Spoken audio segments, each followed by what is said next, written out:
Halo semuanya, kembali lagi dengan aku Rita. Jadi di video kali ini ada sesi bedah lomba. Sebelumnya aku mau kenalin dulu.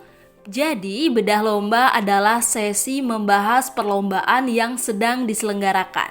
Mulai dari membahas tema, subtema, panduan, dan informasi lainnya. Aku juga akan kasih link pendaftaran di kolom deskripsi supaya teman-teman bisa coba untuk mendaftar. Oh iya, kalau misalnya kalian ada mengadakan perlombaan yang sedang diselenggarakan, bisa banget loh untuk kirim informasi lomba seperti akun Instagram yang menyelenggarakan lomba, informasi kontak, panduan lomba, dan sebagainya di Instagram aku @ritaprimayuni_e jika ingin perlombaan itu aku bedah dan masukkan ke YouTube. Di video ini aku akan membedah lomba esai tingkat nasional dari Ketikan Project. Kalian bisa temukan informasi lebih lanjutnya di Instagram @ketikanproject. Aku kasih lihat dulu pamflet lombanya. Ini dia.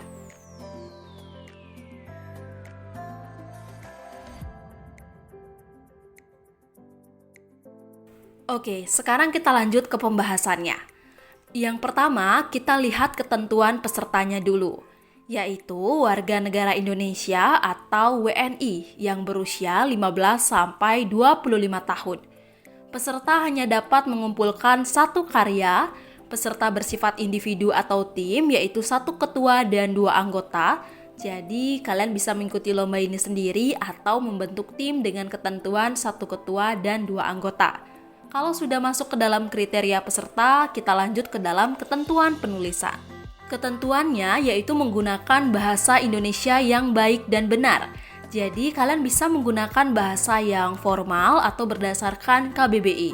Jangan lupa untuk kata atau kalimatnya dimiringkan, misalnya ada bahasa asing. Pemilihan katanya juga jangan sampai berbelit-belit.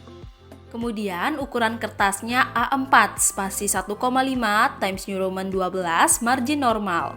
Mungkin sebagian dari teman-teman sudah paham ya.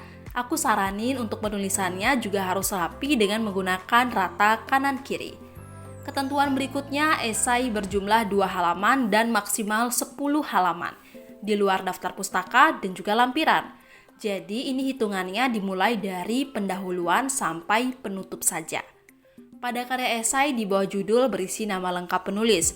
Kalian bisa buatkan di atas pendahuluan untuk judulnya dan nama lengkap penulis. Kalau lombanya bertim, kalian tulis semua timnya dengan urutan ketua kelompok paling atas dan diikuti oleh 2 anggota lainnya. Karya esai dikirimkan dalam bentuk PDF. Kemudian karya esai yang dilombakan adalah karya sendiri, bukan hasil menciplak, sebagian ataupun keseluruhan karya orang lain.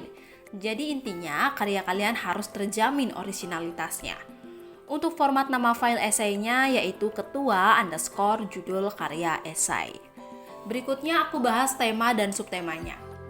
Jadi tema yang digunakan cukup luas dan tidak terlalu sulit, yaitu membahas peran generasi muda dalam mewujudkan Indonesia maju.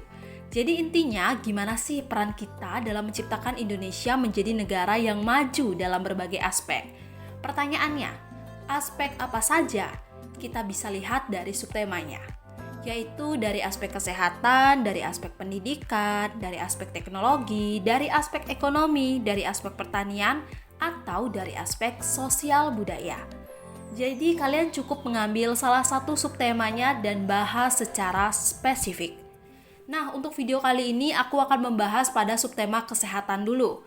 Ingat, untuk membuat sebuah ide, hal pertama yang harus kita lakukan adalah mencari masalah. Kita bahas peran generasi muda dalam mewujudkan Indonesia maju dalam aspek kesehatan. Jadi, yang harus kita cari yaitu masalah kesehatan di Indonesia. Itu dulu kita cari.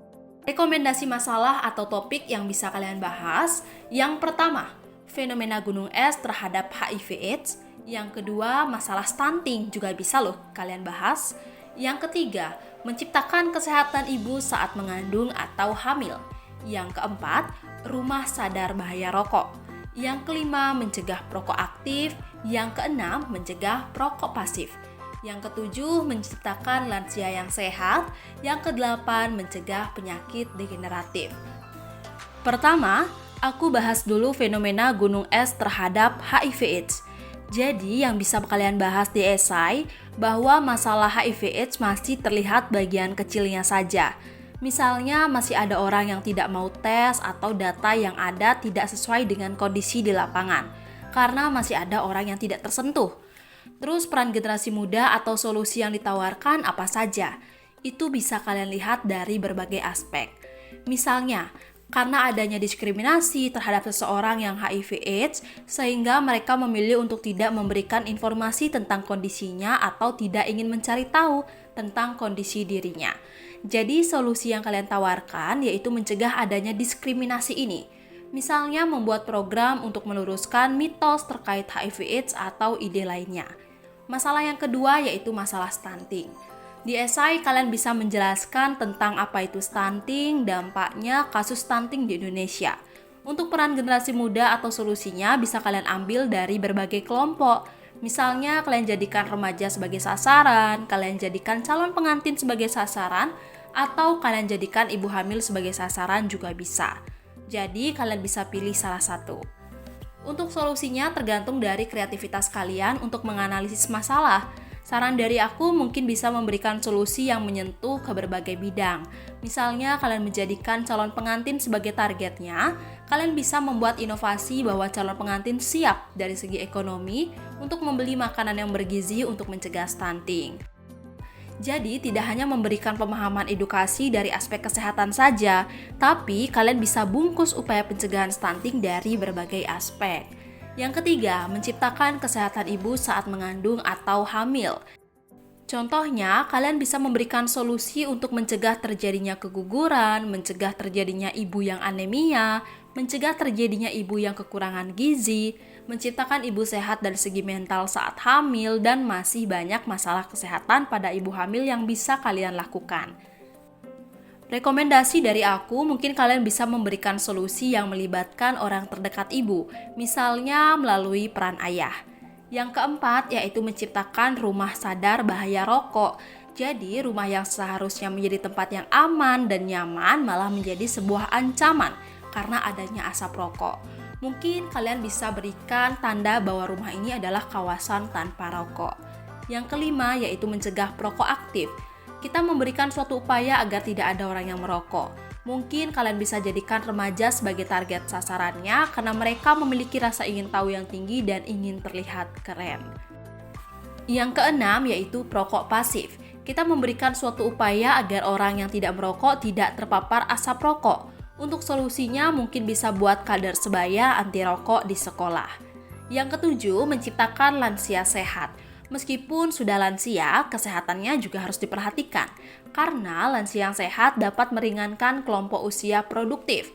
Misalnya, kalian buat gerakan sehat lansia yang berisi senam lansia, wadah lansia untuk saling bercerita, pengecekan kesehatan lansia, dan upaya lainnya.